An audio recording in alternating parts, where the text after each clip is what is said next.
Welcome all बच्चों। ये जो आज प्रॉब्लम मैं लेकर के आया हूँ, ये गेट 2020 का क्वेश्चन है। गेट 2020 का सिंक्रोनस मशीन का है। देखो तुम्हारे सामने है, और से देखो।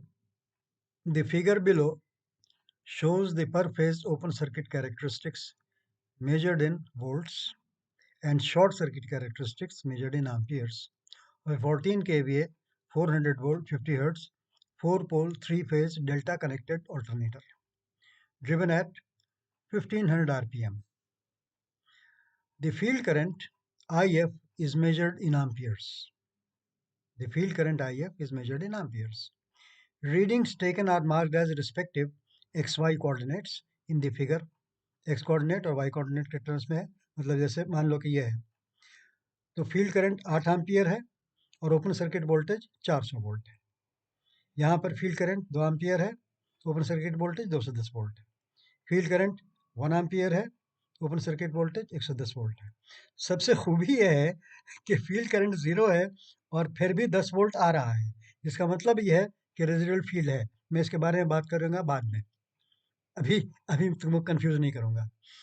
और ये शॉर्ट सर्किट कैरेक्टरिस्टिक है, जिसमें के ओरिजिन से सीधा एक पॉइंट इसने रीड किया 4 एम्पियर पर 20 एम्पियर, और चूंकि शॉर्ट सर्किट कैरेक्टरिस्टिक्स बहुत दूर तक अनसेचुरेटेड रहती है, इसलिए लीनियर ये चला गया होगा। ठीक है, तो अब पूछ रहा है कि ratio of the unsaturated and saturated synchronous impedances ZS unsaturated by ZS saturated of the alternator is closest to. मैं पहले तुमको सोल्यूशन दे देता हूँ, जो इन लोगों ने सोल्यूशन दिया था उसी के हिसाब से दे रहा हूँ, लेकिन फिर मैं तुमसे बात करूंगा, उसको बहुत गौर से सुनना। तुम सब लोग बहुत गौर से सुनना। सबसे पहले सोल्यूशन दिखा देते हैं। देखो, ये पोजीशन ये है कि मैं लाइन खींच देता हूँ ग्रिड पे।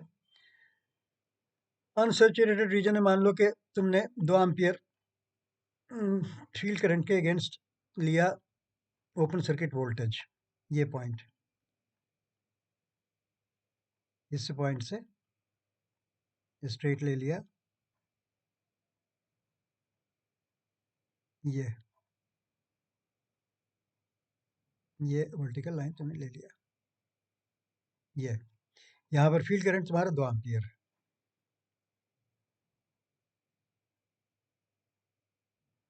2 एम्पियर। इससे करस्पॉन्डिंग जो वोल्टेज है वो 210 वोल्ट है, तुम देख ही रहे हो।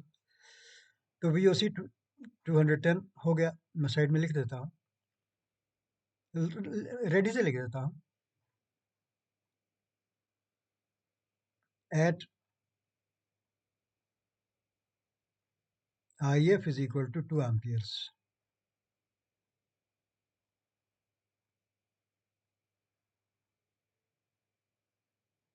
At IF is equal to 2 amperes. VOC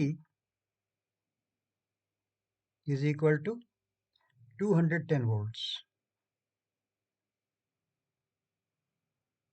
ठीक है, एंड अब इससे करस्पॉन्डिंग हमको ISC भी चाहिए, शॉर्ट सर्किट करंट। ये भी अनसेचुरेटेड रीजन में है, ये लीनियर है तो अनसेचुरेटेड है ना बेटा। अब यहाँ पर 2 एम्पियर पे ये जो करंट होगा वो 4 एम्पियर के बजाय कितना होगा? आधा हो जाएगा।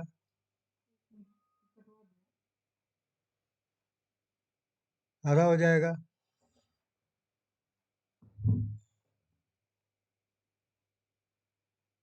मतलब ये भी समझो कि 2 एम्पियर होगा। तुमको कैसे दिखा दूं, यहाँ पे ये जो हाइट है ये 2 एम्पियर है, ऐसे ऐसे खींच देता हूँ तब समझ में आ जाएगा तुमको।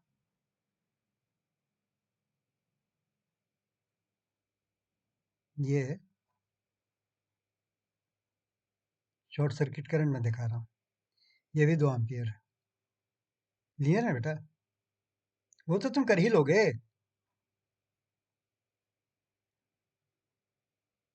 2 एम्पियर पे ये 10 एम्पियर हो जाएगा। यहाँ 20 एम्पियर है ना, फील्ड करंट जब 4 एम्पियर है तो ये 20 एम्पियर है, तो यहाँ पर ये 10 एम्पियर हो जाएगा। ये हो जाएगा 10 एम्पियर। ISC 10 एम्पियर है। दोनों अनसैचुरेटेड रीजन है, 10 एम्पियर। तो तुम आराम से कह सकते हो कि एक्सेस जो ZS अनसैचुरेटेड है, इसलिए ZS अनसैचुरेटेड, ZS अनसेट लिखा है ना, छोटा सा अनसेट,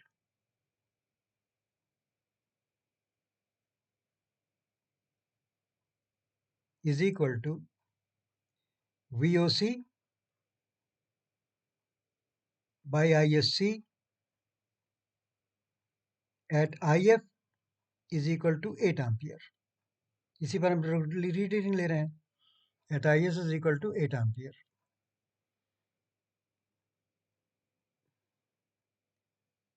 सही बना देता हूँ। At IF is equal to 2 amperes. बोलने में जबान लड़खड़ाती है बेटा, उसको माफ कर दिया करो। 2 एम्पियर पे फील्ड करंट था अनसैचुरेटेड रीजन में, in unsaturated region, in unsaturated reason,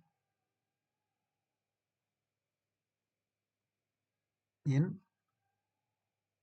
unsaturated region.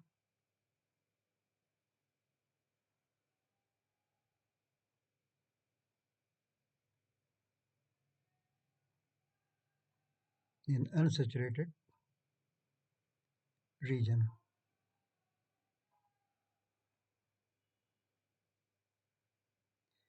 तो ZS अनसैचुरेटेड का वैल्यू इसके हिसाब से आ गया कितना, is equal to 210 volt by 10 ampere. Ampere क्या लिखे, बाई 10। तो ये हो गया बेटा 21 ओम, 21 ओम। ठीक है, तो ये ZS अनसैचुरेटेड का वैल्यू आ गया, काम की चीज़ है। अब ज़रा इस तरफ देखो, मैं इस तरफ इसको बना देता हूँ, इन सैचुरेटेड जोन। सोल्यूशन मैं यही कर रहा हूँ,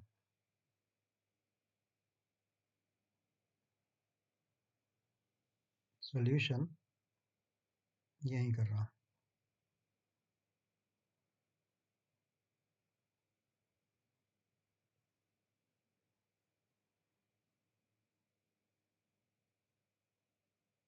अब मैं टेकअप कर रहा हूँ saturated zone, in saturated zone, in saturated zone.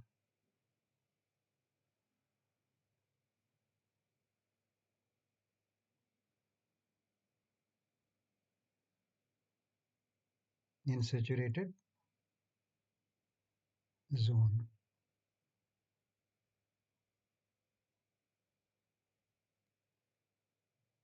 मैं at IF is equal to 8 amperes ले रहा हूँ, 8 एम्पियर पे है ना सैचुरेटेड, एकदम डेड एंड पे ले रहा हूँ। At IF is equal to 8 ampere, is equal to 8 amperes. IF जब 8 एम्पियर है तो VOC सैचुरेटेड जोन में क्या आ रहा है, ये आ रहा है 400 वोल्ट।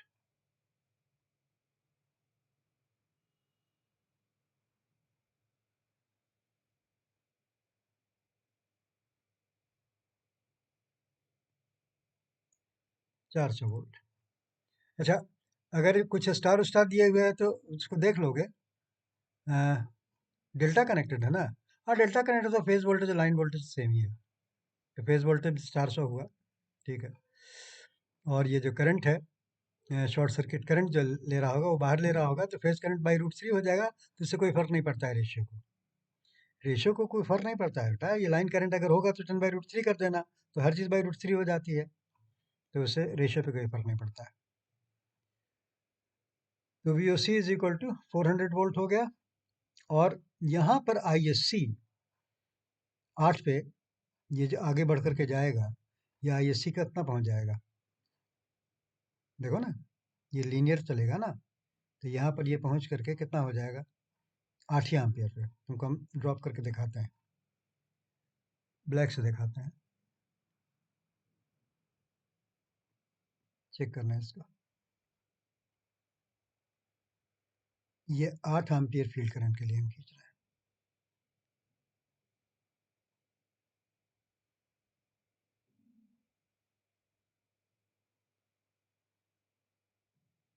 सीधा एग्जैक्टली लाइन नहीं आ रही है, ग्रिड होती तो शायद आ जाता। चलो समझ लो कि 8 एम्पियर है, ये फील्ड करंट 8 एम्पियर है, 8 एम्पियर। इससे करस्पॉन्डिंग वोल्टेज तो 400 है, लेकिन जो करंट है इसका एक्सटेंडेड वर्जन देखो, इसको मैं एक्सटेंड कर देता हूँ।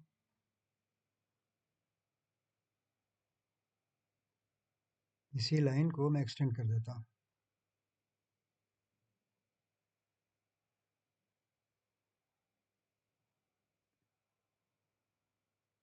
ऐसे भी लीनियर चीज़ है तो तुमको समझ में आ ही जाएगा कि कितना करंट इसका होगा।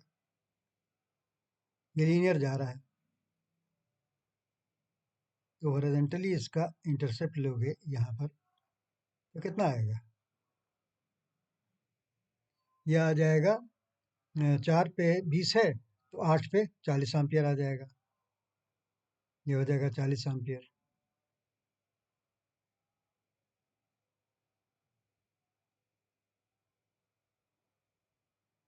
ये 40 एम्पियर होगा, समझ गया ना?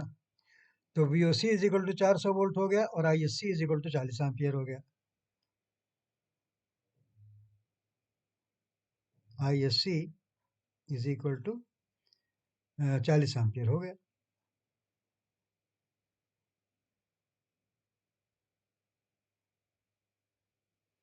इसलिए जब ZS सैचुरेटेड कैलकुलेट करोगे, therefore ZS saturated, ZS set,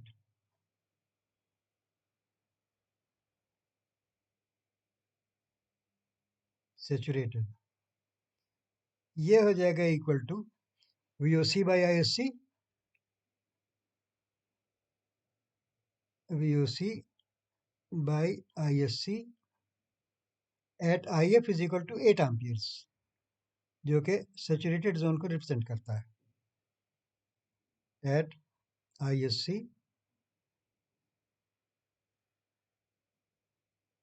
is equal to 8 amperes.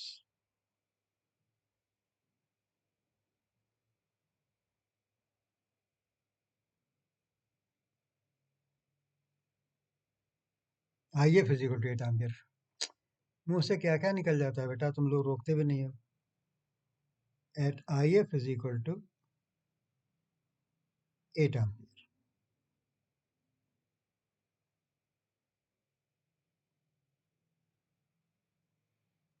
तो ये हो गया तुम्हारा 400 volt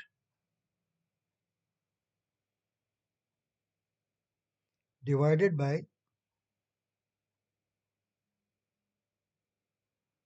40 ampere is equal to 10 Om.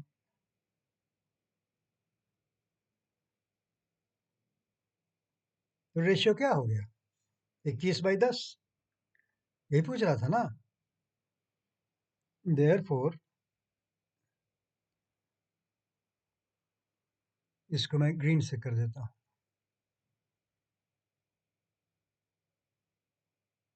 Hence hence ZS unsaturated by ZS saturated, hence ZS unsaturated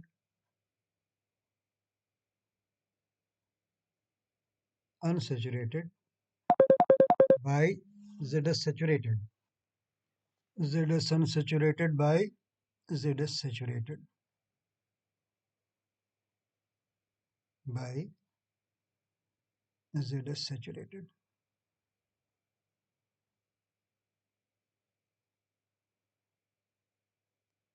Z is sat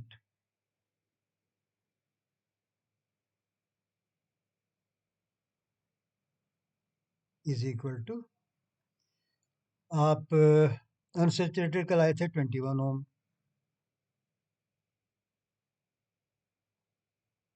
और इसका ले आए 10 ओम। तो रेशियो क्या हो गया? रेशियो हो गया 2.1। यही आपका आंसर हो गया। आपको यही लिख देना है, आपको यही लिख देना है आंसर। यहाँ पे इज क्लोजेस्ट टू, जो आपको टिक करना है वो टिक करना है 2.1 पे। ये इज 2.1। इसको मैं सही टिक कर देता हूँ।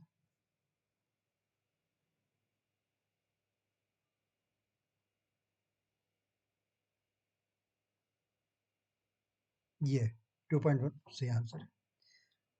अब किस्सा सुनो।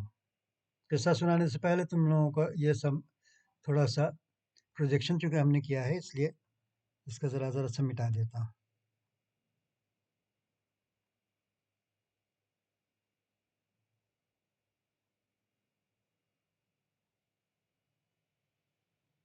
प्रोजेक्शन का केस था ना, ठीक है? ये भी प्रोजेक्शन का केस था।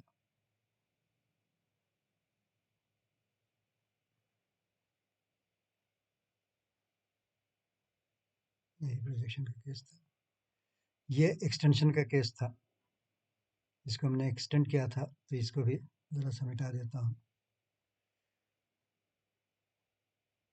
हमने इसको एक्सटेंड किया था, फिर तुमको यहाँ से प्रोजेक्ट किया था, ठीक है? अब ये क्लियर हो गया तुमको? हो गया ना? इसको भी ज़रा सा काट देता हूँ। ये तो पूरा हो गया। तो रिजल्ट 2.1 आ गया, और ये 2.1 ही रेशियो 2.1 आ गया, और 2.1 ही फाइनल जवाब था आईआईटी का। अब सुनो किस्सा, बेहतरीन किस्सा सुनो। देखो बेटा, अनसैचुरेटेड सिंक्रोनस रिएक्टेंस जो होता है ना, वो कांस्टेंट समझा जाता है। वो कांस्टेंट कैसे होता है?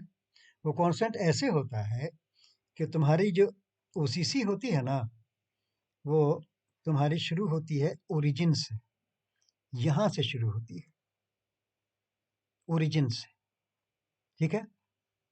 ओरिजिन से शुरू होता है लीनियर रीजन में, जो होगा, मान लो कि इक्वेशन वो होगा V O C is equal to K V into I F.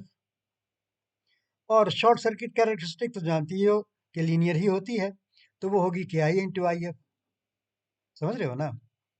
मैं जो तुमको समझाना चाह रहा हूँ वो ये है कि इसको समझो ऐसे, यहीं पे तुमको समझाता हूँ।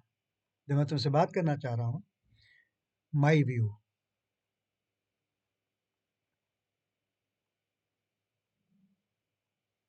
इसको कलर बदल देता हूँ।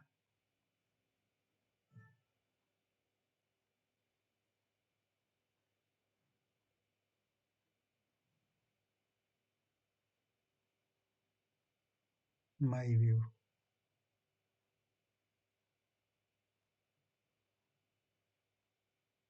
My view point.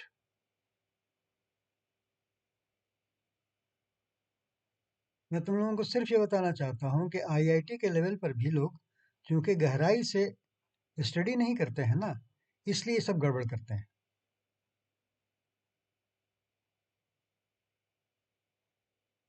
मेरा व्यू पॉइंट ये है कि अनसैचुरेटेड में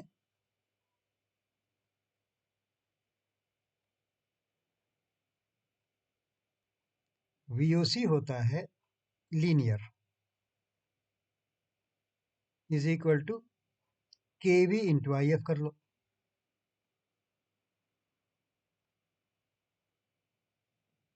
और शॉर्ट सर्किट करंट भी होता है लीनियर।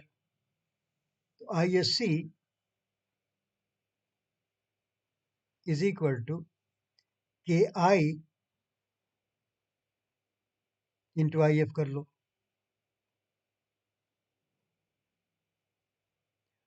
तो तुम्हारा जो Z अनसेचुरेटेड होता है,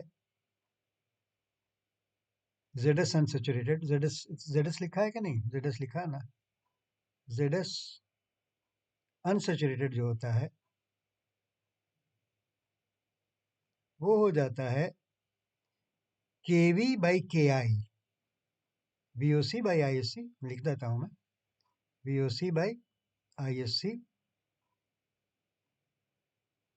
is equal to KV by KI. Naturally, this becomes constant, is equal to constant. ये कांस्टेंट वैल्यू होता है। तो आप जब सैचुरेटेड का निकालिएगा तो वो तो निकल जाएगा, उसके बाद आपको KV by KI is equal to constant से दैट इज सैचुरेटेड का वैल्यू निकलेगा और वो आपको सही रेशियो दे देगा। समझे ना?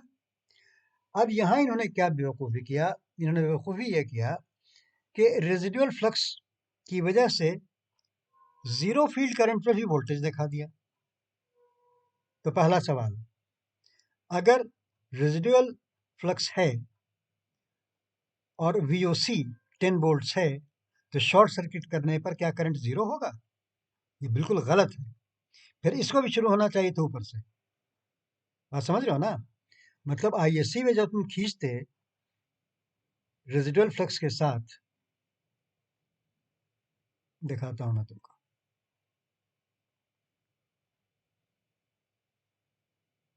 ISC जब खींचते तुम रेजिडुअल फ्लक्स के साथ,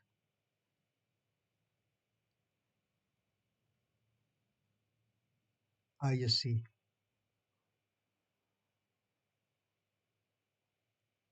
तो IF जीरो भी होता, इस तरफ IF है और यह है ISC।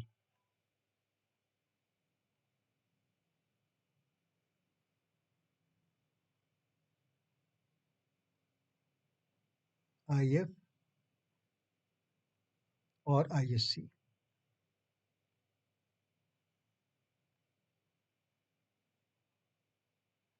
इसमें ये भी तो ऊपर से शुरू होता,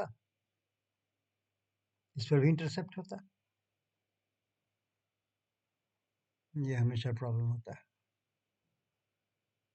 ये भी ओरिजिन से नहीं शुरू होना चाहिए था, ये भी ऐसे होता और तुम्हारा VOC भी लीनियर होता। रेड से दिखाता, ये भी लीनियर होता, अनसैचुरेटेड रीजन में ये भी लीनियर होता। अच्छा, इंटरसेप्ट के साथ दिखाना है ना?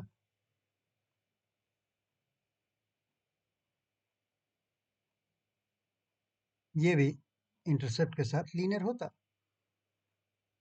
अनसैचुरेटेड रीजन में। ये होता OCC,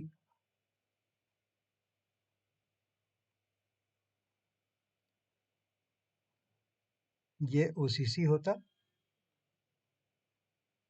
और ये SCC होता।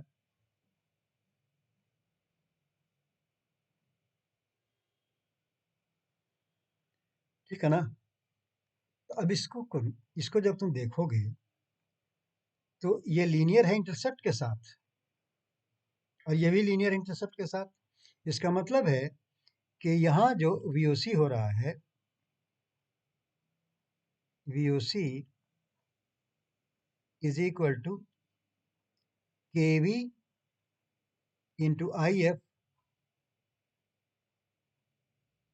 plus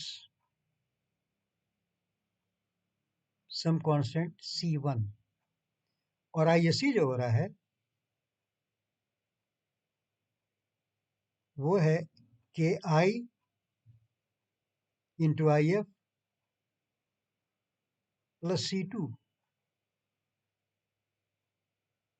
अब तुम इसका रेशियो देखो, के we I F plus C1 के we I F plus C2, क्या ये कांस्टेंट होगा? बोलो, कहाँ से कांस्टेंट होगा ये?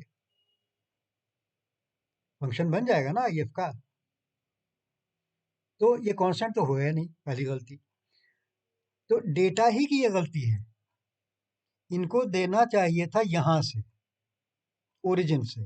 रेजिडुअल फ्लक्स बिल्कुल नहीं देना चाहिए था, ये डेटा ही गलत था। This was a completely wrong data, नहीं देना चाहिए था। लेकिन अगर दे ही दिया था, तब आदमी क्या करता? तब वो सीधे सोचता कि भैया हमको ये बता दो कि लीनियर रीजन में, लीनियर रीजन हम मान रहे हैं कि वो अनसैचुरेटेड रीजन होता है, ठीक है ना? लीनियर रीजन अनसैचुरेटेड रीजन होता है, तो वो करस्पॉन्डिंगली आगे जा करके 8 एम्पियर पे कितना वोल्टेज होता? जब ये बढ़ता चला जाता, तो 8 एम्पियर पर जाकर के ये कितना वोल्टेज होता? इंटरसेप्ट लेकर के आ रहे हैं ना बेटा, तो हम इसको एक्सटेंड कर देते इस लाइन को। जैसे मान लो कि मैं इसको एक्सटेंड कर दूं, ये तुम्हारी लाइन है, वो सीसी की, इसको एक्सटेंड कर दूं,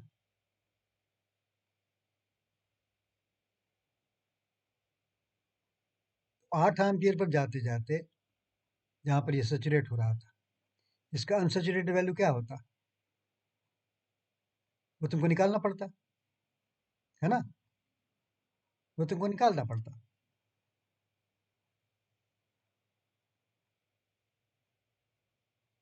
ये एयर गैप लाइन है, इंटरसेप्ट के साथ वाली, ये इंटरसेप्ट के साथ वाली एयर गैप लाइन है। तो इस 8 एम्पियर पे जो ओपन सर्किट तुमको वोल्टेज मिलता,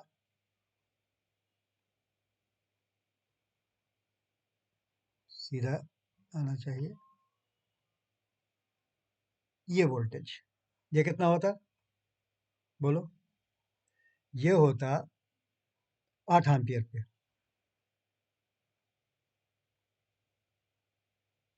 8 एम्पियर पे ये आता 800,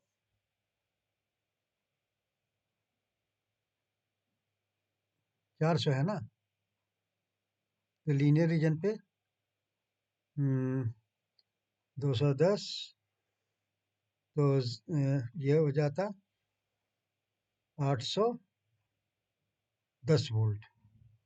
10 वोल्ट यहाँ का है, यहाँ पर 800 हो गया, 810 वोल्ट, ठीक है, ये 810 वोल्ट हो जाता,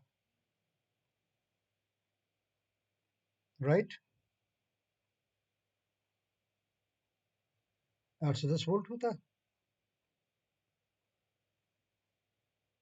VOC अनसैचुरेटेड 810 वोल्ट होता, ठीक है ना, at I physical to 8 ampere.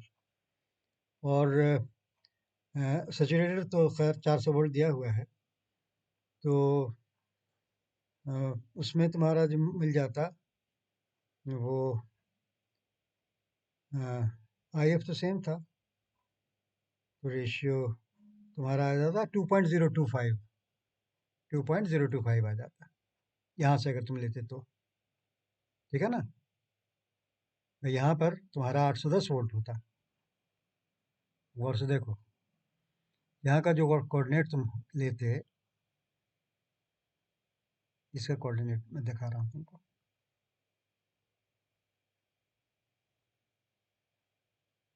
इसका जब तुम कोऑर्डिनेट लेते, तो इसको तो लिखते 8 एम्पियर, और इसको लिखते, यहाँ से 10 वोल्ट तुमको जोड़ते ना भाई, 2 एम्पियर पे ये तुमको 210 दिखा रहा है, तो ये 800 कितना हो जाता? स्लोप 100 का है ना, देखो ना भाई, 200 volt by 1 ampere, by 2, 200 by 2, ये स्लोप है 100 ampere,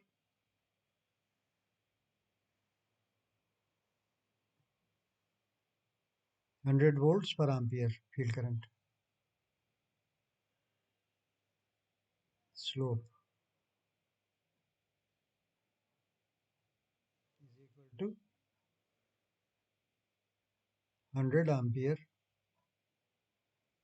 100 volts, 100 volts per ampere.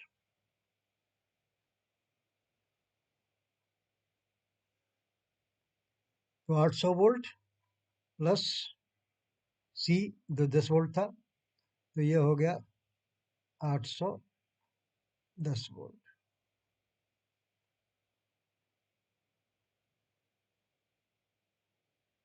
अब ये 810 वोल्ट है और इसके करस्पॉन्डिंग जो तुम्हारा ये करंट है वो है 40 एम्पियर। तो यहाँ से तुम जो निकालते Z S saturated, Z S unsaturated, इसलिए एक्चुअल जेड एस अनसेचुरेटेड, इसलिए कि एयर गैप लाइन ही तो वीओसी लिया जाता है ना। सो एक्चुअल जेड एस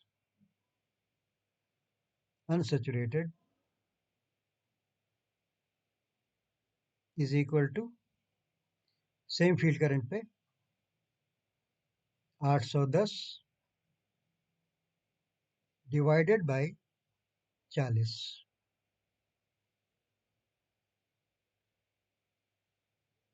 ओम। ये कितना हो गया? ये हो गया 4 दूनी 8, 400, 20 चौके 80, 20 पॉइंट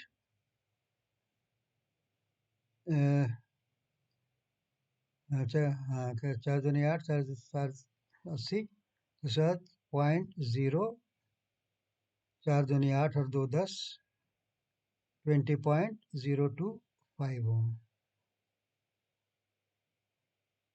ये 20.025 ओम आता, ठीक है ना? ठीक है, तो 20.025 ओम अगर आता तो तुम्हारा रेशियो क्या होता?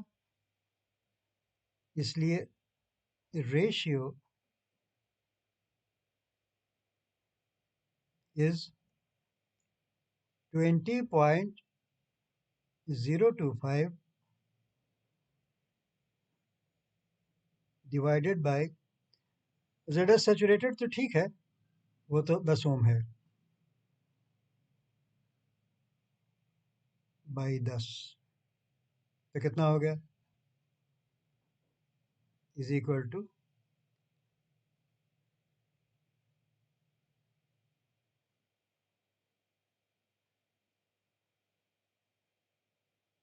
ये कितना होगा? चल ये देखें, 810/40,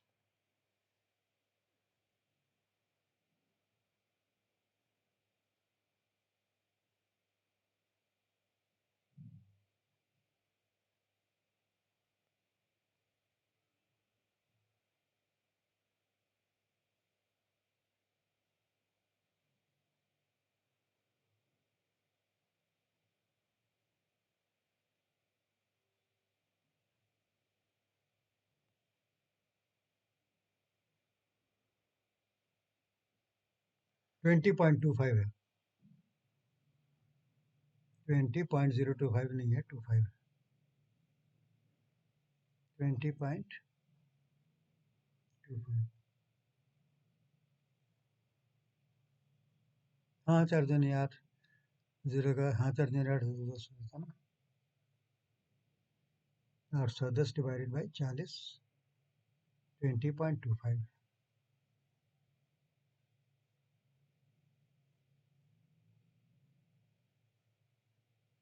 ये भी जीरो हटा दो, 20.25।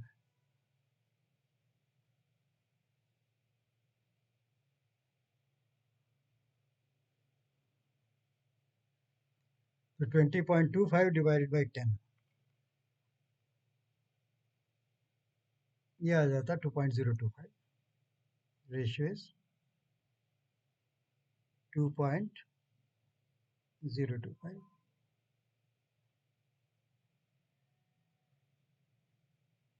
तो तुम अगर ध्यान दोगे, तुम लोगों ने ध्यान दिया होगा, तो पहली की जो आईआईटी ने दिया था उसमें यह आंसर करेक्ट था, 2.025। उसके बाद लोगों ने चैलेंज किया, जब चैलेंज किया तो उन्होंने इसको 2.1 कर दिया, जबकि पूरे प्रॉब्लम ही फ्लो था। प्रॉब्लम फ्लो यह था कि आप रेजिडुअल वोल्टेज दिखा रहे हैं और रेजिडुअल फ्लक्स की वजह से करंट जीरो दिखा रहे हैं। ऐसा हो सकता है कभी क्या?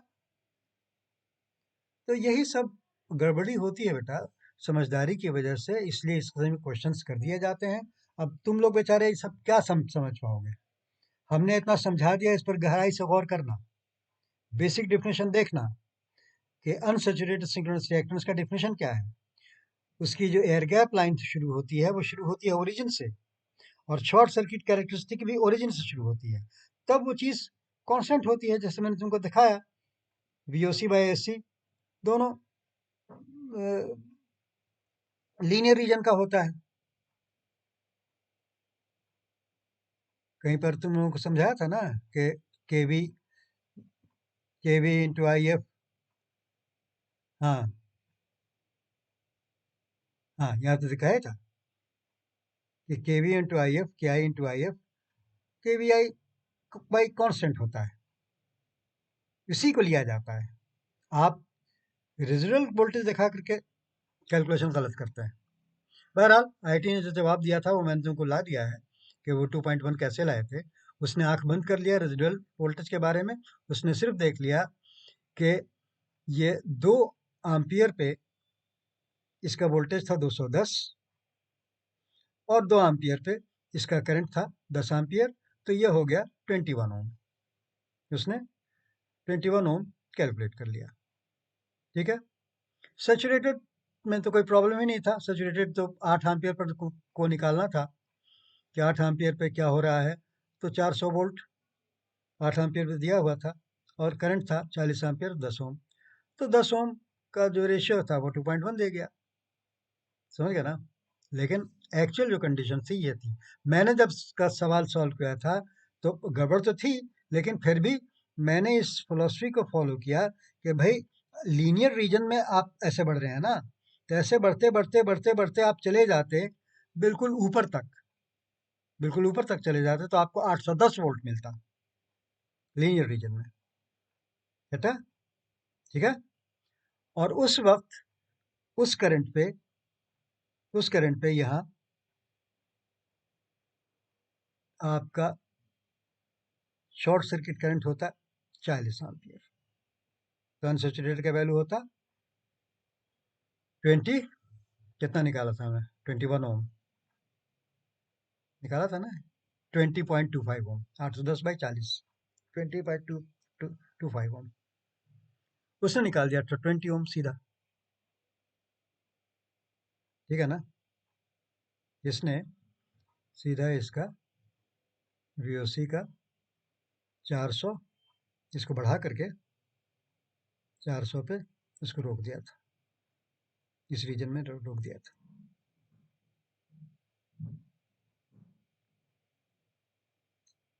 आई फिजिकल टू 8 एम्पियर में यहाँ जा करके इसको इसने रोक दिया था।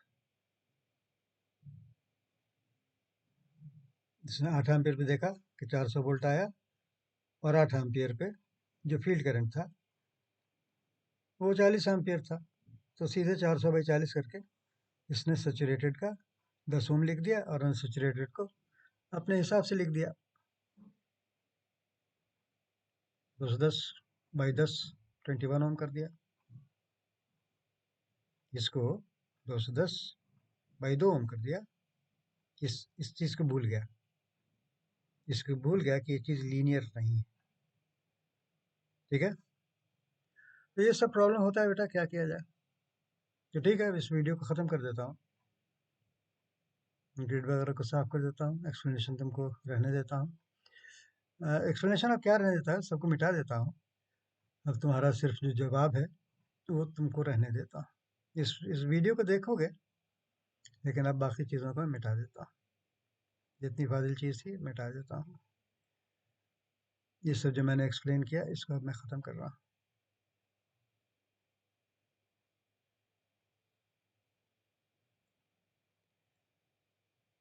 अपने व्यू पॉइंट को मैं मिटा दे रहा हूँ। लेकिन गलती थी, ये तुम लोग समझ गए होगे। अजय, ज़्यादा मिटा दिया।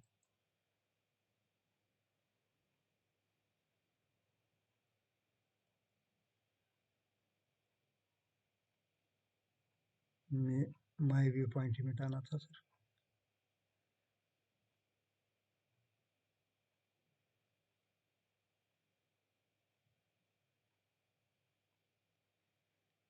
ये तो आई फिजिकल टू 2 एम्पियर पे लिया था, तो 21 ओम ले आए थे। और सैचुरेटेड जोन में आई फिजिकल टू 8 एम्पियर पे लिया था, तो 10 ओम ले आए थे। इसलिए 2.1 का रेशियो हमने कर दिया था। ये सब जो काट कुट किया था उसको मैं हटा देता हूँ। That's it. ये तुम्हारा आंसर हो गया। ठीक है, ये सब तो हटा देंगे तो मिट जाएगा। एक पेज आगे करके फिर पीछे करेंगे तो चला जाएगा। ठीक है, गुड ना। तो ठीक है बेटिया, इस वीडियो को रोक देते हैं। जरा देखते हैं कोई नेक्स्ट हो सकता है कि नहीं। कितना वक्त हो गया चेक कर लें। रिकॉर्डिंग हो रही थी कि नहीं वो भी देख लें। रिकॉर्डिंग तो हो रही है, और 41 मिनट ये हो चुका है। इसका देखा कोई छोटा सा अगर वीडियो होगा प्रॉब्लम तो इसको टेकअप कर लेंगे, नहीं तो छोड़ देंगे। इसको पॉज करके देख लेते हैं। ठीक है, देखो ये छोटा सा प्रॉब्लम है, गेट 2020 में आया था। A cylindrical rotor synchronous generator with constant real power output and constant terminal voltage is supplying 100 amperes current to a 0.9 lagging power factor load. An ideal reactor का मतलब कि जिसमें रेजिस्टिव कंपोनेंट कुछ ना हो, सिर्फ वो लैगिंग वाट्स एब्जॉर्ब करता हो, is now connected in parallel with the load, as a result of which the total lagging reactive power requirement of the load is twice the previous value, while the real power remains unchanged. Real power में कोई change नहीं है, लेकिन reactive power की requirement double हो गई है। The armature current is now, अब तो को निकाला है कितना ampere, rounded off to decimal places. बहुत सिंपल है बेटा, बिल्कुल बेसिक। अगर तुम्हारा क्लियर है तो 1 मिनट में हो जाएगा, तुम देखो। और ख़ास तौर से जो मैंने तुमको बताया है कि प्रोपोर्शनैलिटी से काम कितना आसान हो जाता है, जिसको कई ऑथर्स कई लाइन में कई पेजेस में करेंगे, उसको तुम चुटकियों में कर लोगे। मेरे सामने करके देखो, तब तुमको कॉन्फिडेंस पैदा होगा। देखो मैं दिखाता हूँ तुमको सोल्यूशन, यहीं पर दिखाता हूँ, कोई ज़्यादा स्पेस की ज़रूरत नहीं। ब्लैक ही से शुरू करते हैं सोल्यूशन।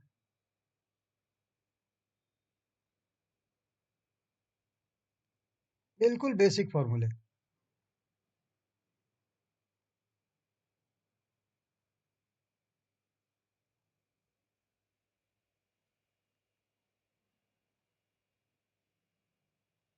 पावर ट्रायंगल तुम लोग जानते हो,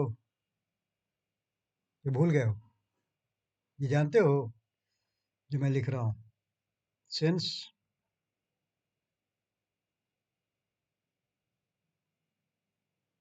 reactive power Q is equal to active power P multiplied by 10 phi, where phi is positive for lagging watts। याद आया? नहीं याद आया? देखो पावर ट्रायंगल कैसा बनता है। पावर ट्रायंगल बनता है ये P है, और ये मान लो Q है।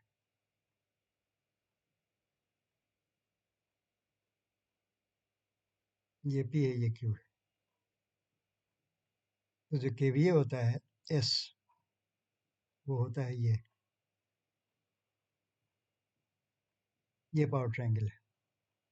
ये एंगल कहलाता है फाई।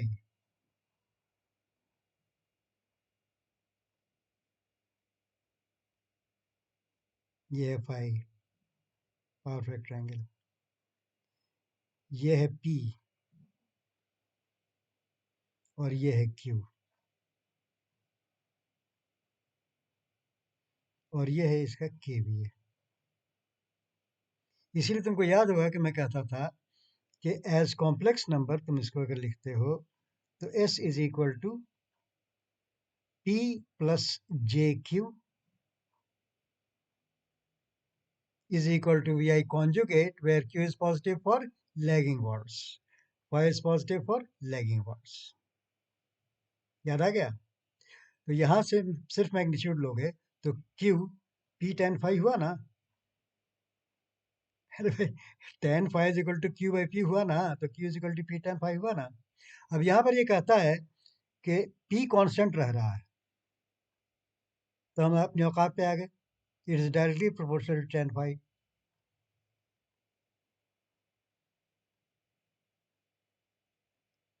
अब केस 1 में जो Q था, केस 2 का जो Q था वो डबल हो गया है। तो अब कह रहा है कि now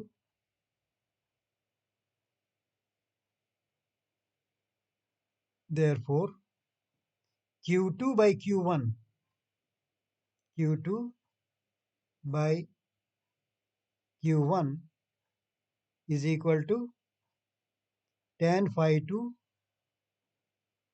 by tan phi 1, tan phi 2 by tan phi 1, tan phi 1। ठीक है? अब यहां से हम इसे पेज पर ख़त्म करना चाह रहे हैं, इसलिए साइड में ले जाएंगे तुमको। यहां से Q2 by Q1 हो गया 2 is equal to tan phi 2 by Q2 is equal to 2Q1 था ना बेटा? तो Q2 by Q1 को 2 लिखो, बाई tan phi 2 करो, और tan phi 1 याद करो, phi 1 ओरिजिनल पावर फैक्टर का एंगल है, और वो क्या है? वो है cos इनवर्स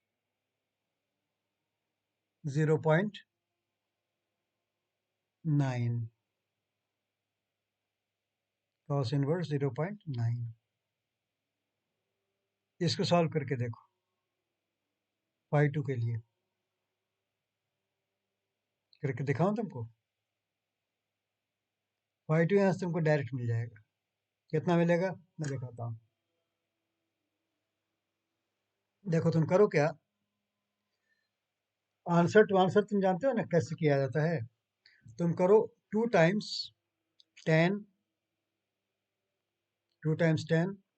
अंदर कर दो cos inverse 0.9, cos inverse 0.9, bracket एक बार इसका बंद करो, एक बार इसका बंद करो, और फिर देखो मैंने क्या लिखा। 2 times tan of cos inverse 0.9। इसको जो जैसे ही प्रेस करोगे तुमको tan phi 2 का वैल्यू आएगा। तुम्हारे सामने कर रहा हूँ, आया कुछ? 0.98644 आ गया, ये आंसर है ना? अब इसी का तुम tan इनवर्स ले लो, मैं तुम्हारे सामने कर रहा हूँ। Shift tan inverse answer, answer पे करने की जरूरत नहीं होती, वो तुमको समझाने के लिए मैं कर रहा हूँ। तुम सिर्फ शिफ्ट tan इनवर्स कर दोगे ना और इजिकल टू प्रेस कर दोगे, वह आंसर ले लेगा। अब इसको प्रेस करो, अब तुमको tan phi 2 का वैल्यू आ रहा है। कितना आया? 44.09 वोल्ट। 087 है तो 44.09 कर देता हूँ, 44.09 डिग्रीज।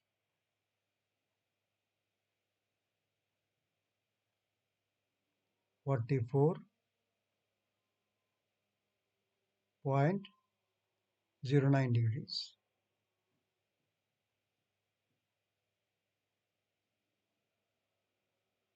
ऑब्वियसली ये लैग है।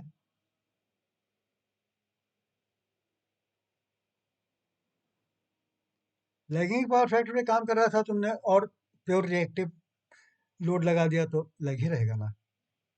अब देखो, अब तुमको करंट निकालना है ना। अब याद करो, since in general P is equal to VI cos phi,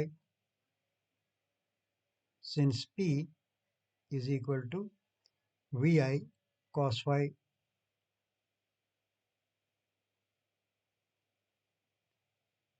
armature current पूछ रहा है, द आर्मेचर करंट। तो चलो आइए कर देते हैं, इसका दिल खुश कर देते हैं। V into I A cos phi, ये जनरल फॉर्मूला है। It means that P varies as I A cos phi, और P तो तुमने बदला नहीं।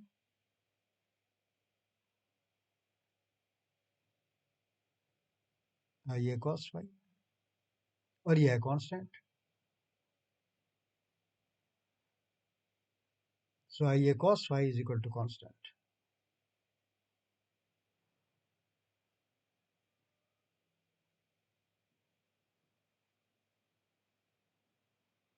Is equal to constant. क्यों भाई? क्योंकि real power, active power, P is equal to constant.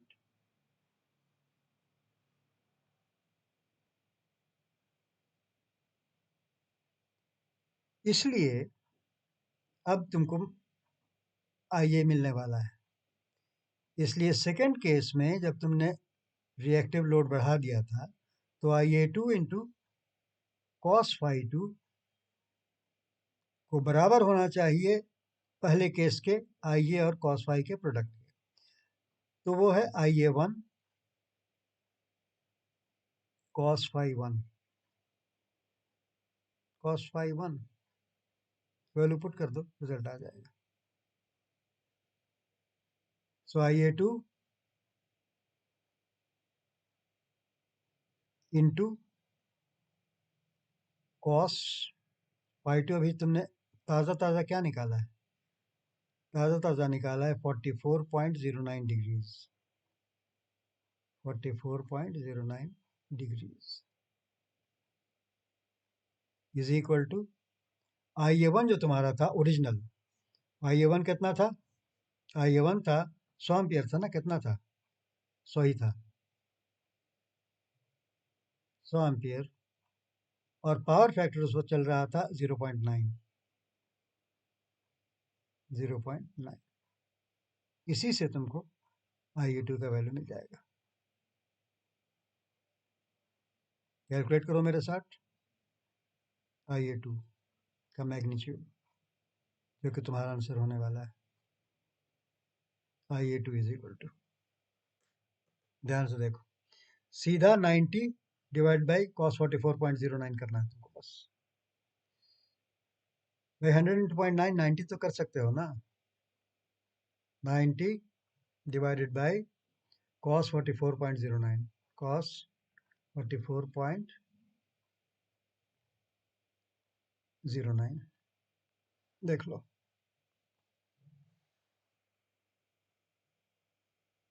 कितना है, 125.3049। दो ही डिजिटल प्लेस तक उसने मांगा है, तो 125.30 कर दो। IA2 is equal to 125.30, 125.30 amperes हो गया आंसर। इसी को तुमको ऊपर लिख देना है, लाल से लिख देते हैं।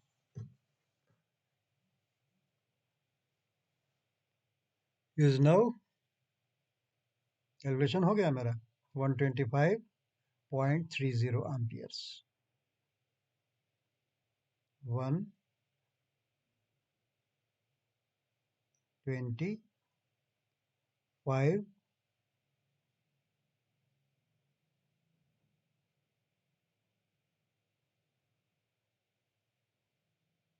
0.30 amperes. That's it. The problem is solved. Grade हटा देते हैं. क्लियर हो गया. इसी पेज पर कहानी खत्म. ये सब कॉम्प्लेक्स ट्रायंगल बार का कंसेप्ट रखो बेटा, इसके बगैर काम नहीं चल सकता है. तुम लोगों को बार बार मैं ताकीद कर रहा हूँ, मेरी बात मान लो. ये सब कंसेप्ट बिल्कुल क्लियर रखो, नहीं तो मुश्किल है. पूरी इलेक्ट्रिकल इंजीनियरिंग मुश्किल है इनफैक्ट. ठीक है बच्चों, तो इस वीडियो को ख़त्म कर देता हूँ. इजाज़त दो. Have a nice time. मैं टेलीग्राम पर ये सारे प्रॉब्लम्स 1-2 दिन पहले दे देता हूँ, जिसका बाद में वीडियो आता है उसके रिज़ल्ट का, उसका आंसर का वीडियो 1-2 दिन के बाद आता है. उस बीच खुद से ट्राई किया करो. 1-2 दिन के बाद का इंतज़ार मत करो. जब तक तुम खुद नहीं करोगे, मुश्किल है तुमसे होना. मैं हिम्मत तोड़ नहीं रहा हूँ, हिम्मत दिला रहा हूँ कि कुछ करो. खुद से करो. Do it. Do it in order to know it. कितनी मरतबा समझाऊंगा. ठीक है बच्चों, तो इसको ख़त्म करता हूँ. चेक कर लूँ कि लास्ट तक वीडियो रिकॉर्ड हो रहा था कि नहीं. रिकॉर्ड तो हो रहा है. तो चलो, have a good day. I wish you all the best. Good bye and good luck. तुम्हारे सामने वीडियो रिकॉर्ड स्टॉप कर देता हूँ. हाँ भाई, स्टॉप रिकॉर्डिंग. स्टॉप.